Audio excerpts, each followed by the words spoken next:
This is a case of a 65-year-old female with an adherent leukoma on the right eye due to trauma when she was 7 years old. Here we can see incarceration of the iris at the corneal scar, displacing the pupil and decreasing dilation, making this a challenging case.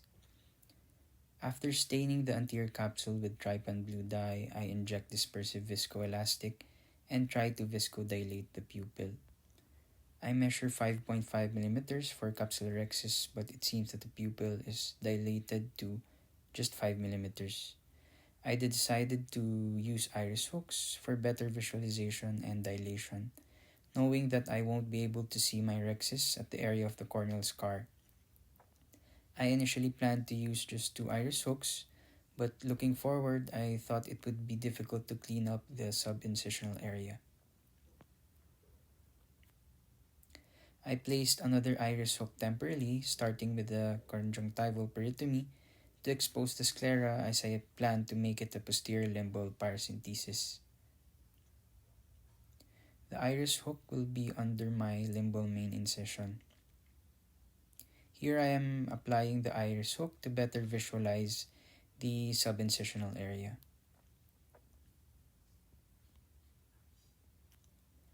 I inject more viscoelastic. Then a biplanar 2.2 mm keratome incision is made on top of the iris hook.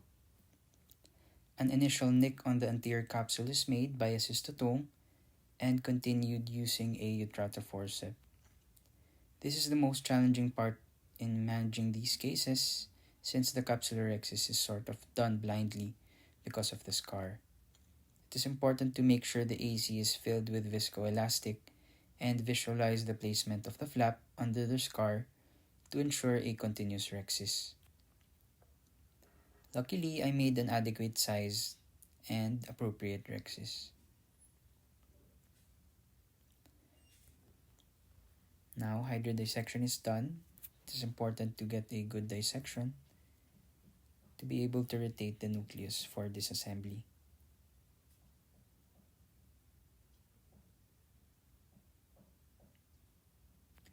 Now on to Phaco. I plan on doing a pothole chop, initially cleaning up the epinucleus and then making a pothole with high power and low flow settings. Once there is adequate depth of the groove, I bring in my chopper and do a horizontal chop, reaching out to the equator and initiating a crack.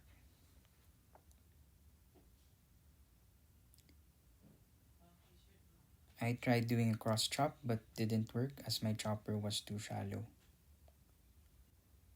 At this moment, I realized the cataract was soft and it was difficult to propagate the chop. In my head, I just tried to be patient and rotate the nucleus and try to disassemble the pieces while aspirating them slowly but surely. I use high vacuum to bring the pieces to the center. At the same time, I am using my second instrument to feed them to the Phaco probe. Being conscious that I always aspirate at the center since I cannot visualize my rrhexis, especially at the area of the scar.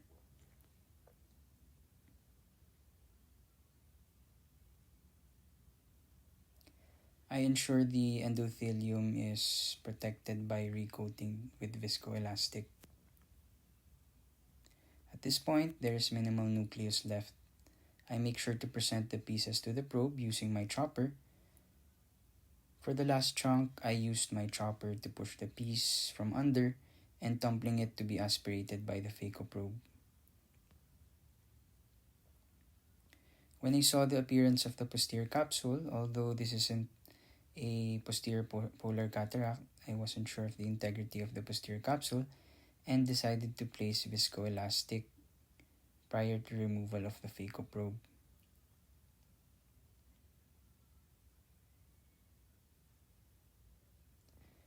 Now, cortex removal using INA probe. This step was challenging as well since there is poor visualization of the cortex under the scar.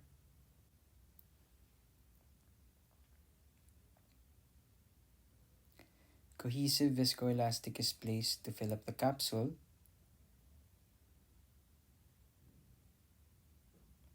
and a single piece acrylic lens is inserted. It is then dialed in using a chopper, ensuring proper placement and centration of the lens.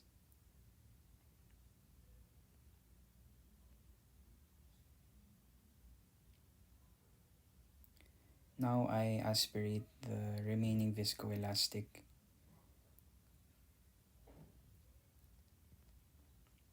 Ideally, iris hook should have been removed prior to viscoelastic removal, but luckily the chamber was formed and didn't collapse while I was removing the hooks.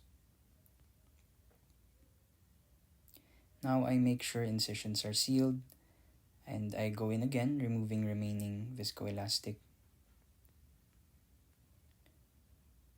I made sure wounds are watertight, and lastly, intracameral antibiotic was placed.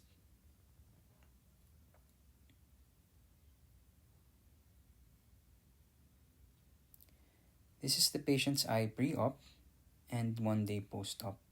The patient had a good outcome. Thank you for listening.